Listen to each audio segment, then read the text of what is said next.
ይድረስ የኔ ልዕል። ትንሽ መጠጥ እንደጠጣሁ አስታውሳለሁ፣ ግን ራሴን አልሳትኩም ነበር። ኤርሚያስ ምንድን ነው ያደረከኝ? ደግሞ እኮ የነገር ይቅርብህ ብዬሽ ነበር። ራስሽ ነሽ አስገደደሽኝ። አሁን ቆይሽ እኔ ባስገደደስ እምቢ አትለኝም ነበር? በመጨረሻ ማሳካን አይደል? ኦፍኮርስ የኔ ማር፣ ከአሁን በኋላ የቀረን በአንድ ቤት ተጠቃሎ መኖር ብቻ ነው። ከዛ በፊት ግን ቤተሰቦች ቀለበት ማድረጋችንን ማወቅ ያለባቸው ይመስላል። የኔ ፍቅር፣ ለእሱ ሀሳብ አይግባሽ። እኔ ራሴ ነኝ የምነግራቸው። ምን እናንተ ባትፈቅዱም በመጨረሻ ፍቅራችን አሸንፎ አድርገነዋል። እና ናሆም ሄደህ ያቺ ልጅ በፍቃድ አገባሃት ማለት ነው? አሁን ማየ፣ ሁለታችንም ተፈቃቅደን ተጋብተናል። ነው እንግዳውስ ይሄ ጋብቻ ከቤተሰብ እውቅና ውጭ ነው። ስለዚህ ድርጅቱንም ቤቱንም ለቀህ ትወጣለህ ማለት ነው። እባክሽ ረጋ ቤት ነው። ቆይ ላይ ይኩን፣ አንተ ራስህ ግን ይሄን እየሰማ እንዴት ነው መረጋጋት የቻልከው? እንዴ ልጃችን እኮ በአደባባይ ራሱን እየዳረ እኮ ነው። እንዴት ነው ይሄ ነገር ያስቻለ? ቤትሽን ለቅቄልሽ መውጣት እችላለሁ። ድርጅቱ ግን በፍጹም። ያ ድርጅት የቤተሰብ እንጂ የአንተ ድርጅት አይደለም። ትሰማኛለህ? ይበቃችኋል። እስኪ ቢያንስ ለመደማመጥ እንኳን ሞክሩ። እኔ ከዚህ በኋላ ይሄንን ውርጋት ቁጭ ብዬ የማዳመጥበት ምንም ጆሮ የለኝም። ወይ ለምንድን ነው የምትሳደቢው? የመወዳት ልጅ አገባለሁ ስላልኩሽ ነው እንደዚህ ያዝ ልቀቁኝ የምትይው? አንተ ስጋፍን ወለድኩ እንጂ አልወለድከኝም። እሺ እንዳንተ አይነቱ መረንና ሰዳቢ ልጅ ከሙሉ ማገናኝ በቀር ይሻለኝ ነበር። ዝናሽ እባክሽ ተረጋጊ። ያቺ ልጅ እኔ በህይወት ቆሜ መቼም እንዳይሳካም። ይህን ያለ አንቺ አብራ እንዲጥላሽን ለምንድን ነው የመጣሽው? ልጅ አማቅጦኛል ስላለሽ ነው ወይስ ሌላ ጉዳይ አለሽ? ዳግም እንደሱ አይነት እርካሽን ሴት በእንጨት እንዲሆን አይነካት። አሁንስ ይበቃሻል ዝናሽ፣ አበዛሽ። ትሰማኛለህ ላይኩን? ልጃችን ያለኛ ፈቃድ አምራን የምትባል ልጅ ካገባ አይደለም የድርጅታችን ወራሽ ነው ናሆም የሚባል ልጅ የለንም። እሳቸው ጸባቸው ከአንተ ሳይሆን ከኔ ነው። ወይዘሮ ዝናሽ አንዴ ብቻ እዛ ቤት እግሬ ይርገጥ እንጂ ምን አይነት ምራት እንደሆንኩኝ ያሳይሻለሁ። ቆይ እስከ መቼ ነው ባለ ትዳር ሴት ለዞም ልጆች ያላት ሴት አፍቅሬያለሁ እያልኩ የምትጃጃለው? ወይ ጉድ ወይ ጉድ ወይ ጉድ! ወይዘሮ ዝናሽ የወይዘሮ ዝናሽ ልጅ መሆኔ አቶ ሌኩን ማወቅ የለባቸው።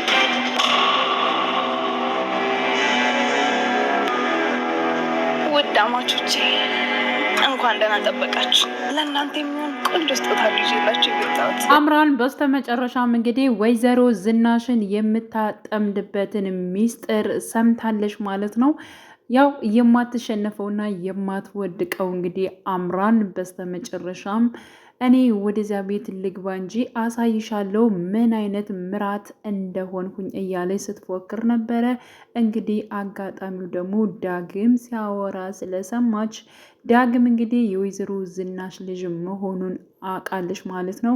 ይህን ጉዳይ ደግሞ አቶ ለይኩን በፍጹም ማወቅ የለበትም እያለ ዳግም የራሱን አባት እያወራ ባለበት ሰዓት እያንዳንዱ ማለት ነው የዳግም አባትም ወይዘሮ ዝናሽን እንደሚወዳት እንደሚያፈቅራት ዳግምም አባዬ ትዳር ያላት ሴት እኮ ነሽ፣ ለምንድን ነው አንተ የማታዋት እያለ እንግዲህ ሲያወራ ሁሉን ነገር ሰምታለች ማለት ነው።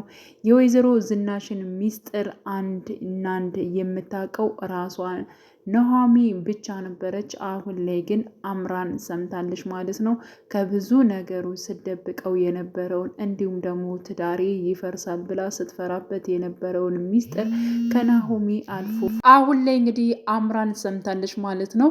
ናሆሚ ሁሉን ነገር በሚስጥር ይዛ ተቀምጣ ነበር። ዳግምም የሆነ ታይም ላይ ተናግሮታል። አንቺ በጣም ጎበዝ ነሽ፣ ሚስጥር መደበቅ ትችያለሽ በማለትም ሲያሞግሳት ነበረ።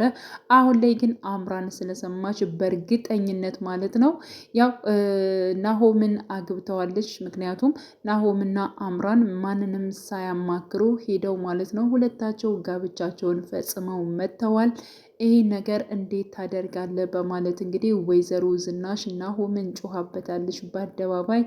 ራሱን ዳረ፣ እንዴት እንደዚህ ያዋረደናል እያለች እንግዲህ እሷ መቼም ከኔ ቤት አትገባም በማለት ስለ አምራን ስትዝት ነበረ።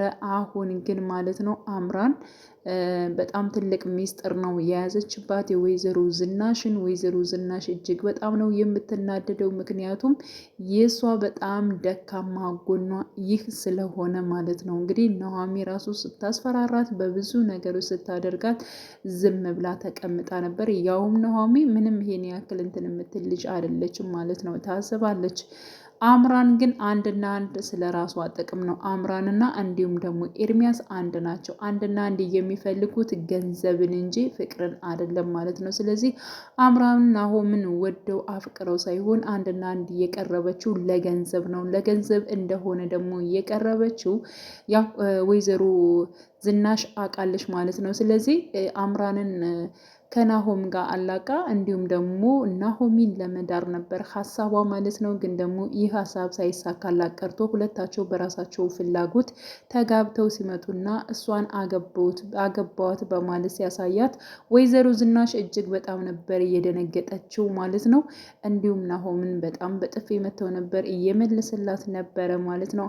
አንቺ ያ የጓደኛሽ ልጅ ስላማገጣት ወይንም ደግሞ እሱ ስለሚፈልጋት ይሆናል ይሄኔ አምራንን እንደዚህ የጠላሻት እያለ እንደውም ሲነግራት ነበረ።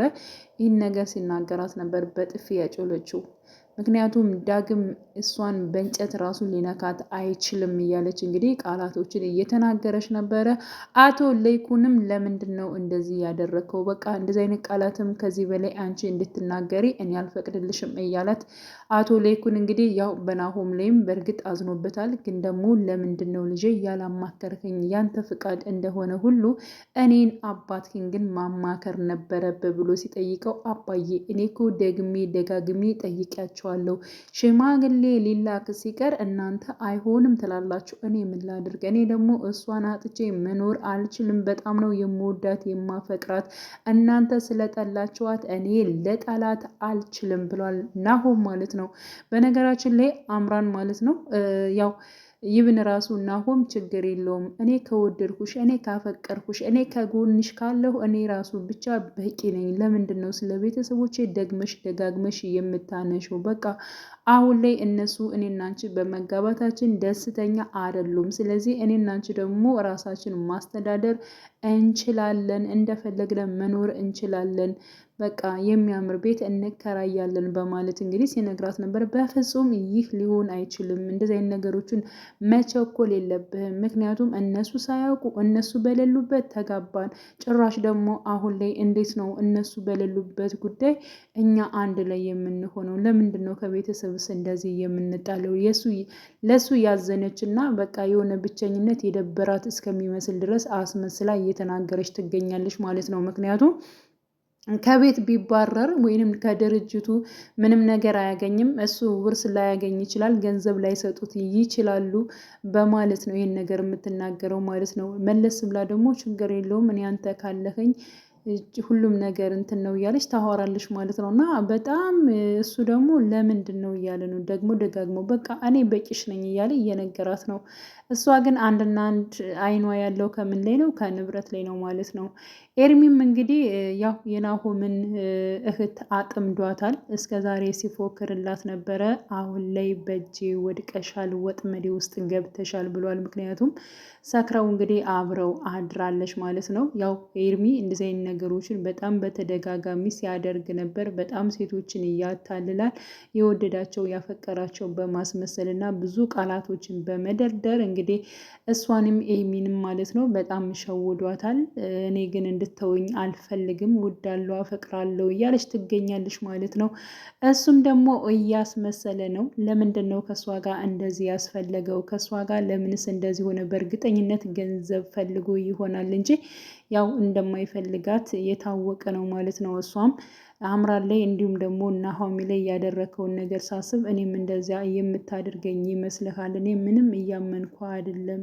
ለምንድን ነው ትንፋሼ ኦክሲጅኔ ምናምን እያልክ ቃላቶችን የምደረድራቸው እያለች ስትናገር ነበር። እሱም ስለምወድሽ ስለማፈቅርሽ ነው እያለ እስትንፋሼ እያለ እንግዲህ የጠራት ወይንም ደግሞ ያታለላት ይገኛል ማለት ነው። እንግዲህ ያው አሁን ላይ ማለት ነው አቶ ለይኩን ቤቱ እጅግ በጣም ስለተረበሸ እንዲሁም ደግሞ ልጃቸው ኤሚ ወታ እያደረች ስለሆነ ያው ቅጣት ተሰጥቷታል ማለት ነው። በር ተቆልፎባታል። ምክንያቱም የት ነኝ ስትባል ጓደኛዬ ጋ ነኝ፣ ትናንትና እኮ ደውዬልሽ ነበር እማዬ እንደማልመጣ ነግሬሽ ነበር ስለ አቶ ለይኩን እጅግ በጣም ተናዶ እንግዲህ በጥፊ አጭሎ እንዲሁም ደግሞ በሩን ዘግቶባታል። ምክንያቱም በፊት ያልቀጠውሽን ነገር አሁን መቅጣት አለብኝ በማለት በነገራችን ላይ ልጆቹ እንደዚህ እንዲሆኑ በተለይ ኤሚ ማለት ነው እንደዚህ እንድትሆን እያደረገቻት ራሷ እናቷ ነች ማለት ነው። ምክንያቱም እንደ ልቧ ነበረ ዝም ስትላት የነበረችው። ወይዘሮ ዝናሽም አሁን ነው ወደ ራሷ ይብን መመለስ እየቻለችው ለሰው እንኳን በትንሹ ማዘን እየጀመረችው ማለት ነው። እና ያው ናሆሚ ደግሞ አይታለች ኤሚና እንዲሁም ደግሞ ኤርሚያስ ከመኪና ውስጥ ሆነው ሲሳሳሙ ሲሸኛት አይታለች ማለት ነው። ናሆሚ እጅግ በጣም ነበር የደነገጠችው ያየችውንና እንዲሁም ደግሞ የሰማችውን ነገር ሄዳ ለዳግም ተናግራለች። ምክንያቱም ሁለታቸው አንድ ሆነዋል። እንደዚህ ሲሆኑ አየዋቸው በጣም ህይወቷን ያበላሸዋል እያለች እንግዲህ ስትናገር ነበረ። እሷ እኮ በጣም ትንሽ ልጅ ነች እያለች ስለ ኤሚ ስታወራ ምነው አንቺ ቀናሽ እንዴ እያለ ዳግምም ሲመልስላት ነበረ። ለምንድን ነው የምቀነው? አይ ምናልባት የድሮ ፍቅረኛ ስለሆነ ኤርሚ እያለ ነበረ ማለት ነው። እና እኔ እንደሱ ፈልጌ አይደለም፣ እኔ ምን አገባኝ። ግን ደግሞ አቶ ለይኩን እጅግ በጣም ያሳዝኑኛል። ምክንያቱም በጣም ልጅ ለማሳደግ ብዙ ነገር ይለፋሉ፣ ግን ደግሞ ልጆቹ ደግሞ ምንም ካልሆነ ቦታ ነው የሚገኙት እያለች እያወራሽ ነበር። ትክክል ነሽ፣ በሱስ ልክ ነሽ። እሳቸው እንኳን የራሳቸውን ልጅ አይደለም የሌላ ልጅ እንኳን በጣም ከልብ ነው ያው ማሳደግ የሚችሉት እያለ እንግዲህ ስለ አቶ ለይኩን ሲያስቡለት ነበረ ማለት ነው ሁለታቸው። ዳግም እንግዲህ ናሆሚን እየወደዳት እያፈቀራት መጥቷል ማለት ነው። አብረን ምሳ እናብላ፣ አብረን ጊዜ እናሳልፍ፣ አብረን ወይን እንጠጣ እያላት እየጠየቃት ይገኛል ማለት ነው። በእርግጠኝነት የፈለገችውን ነገር ታደርጋለች። ምክንያቱም እጅግ በጣም የወይዘሮ ዝናሽን ትልቋን ሚስጥር በእጇ ስለያዘች ማለት ነው። በዚህ አስፈራርታ አሁን ላይ ሁሉም ነገር እንደምትስማማ እንዲሁም ደግሞ አምራንን ያው ምራቷ አድርጋ ማለት ነው እንድትቀበል ታደርጋታለች በግድ ማለት ነው። ስለዚህ በናሆም በጋብቻው እንድትስማማ ነው የምታደርጋት። ካለዚያ ደግሞ ይህን ጉድሽን ሚስጥርሽን ለአቶ ለይኩን እናገራለሁ እዘረግፈዋለሁ ነው የምትለው። አምራን በነገራችን ላይ ዝም አትልም ማለት ነው። ጥግ ድረስ ነው የምትጓዘው። የፈለገችውን ነገር ከማድረግ ወደ ኋላ አትልም ማለት ነው። እና የእሷ ትዳር ራሱ እንዲፈርስ ይህን ቃላቶችን ልትናገር ትችላለች። የሰማችውን ነገር እውነተውን ዳግም ማን እንደሆነ የማን ልጅ እንደሆነ እውነቱን የምታወጣው የወይዘሮ ዝናሽን ልጅ መሆኑንም ስላወቀች በጣም ከባድ ነው የሚሆነው ማለት ነው። እና ያው ወይዘሮ ዝናሽ በትልቁ ነው አሁን ወጥመድ ውስጥ የምትገባው እንግዲህ አምራን ጋር ማለት ነው። ምን ሊፈጠር ይችላል የሚለውን እንግዲህ ሁላችንም በጉጉት የምንጠብቀው ይሆናል። ውድ የቻናሌ ተከታታዮች ቤተሰቦቼ በያላችሁበት ሰላማችሁ ይብዛል። ለቤቴ አዲስ የሆናችሁ የደውል ምልክቱን በመጫን ቤተሰብ የሆኑ ነባር ቤተሰቦችም ስለምታበረታቱኝ እጅግ በጣም አመሰግናለሁ። መልካም ጊዜ ተመኘውላችሁ።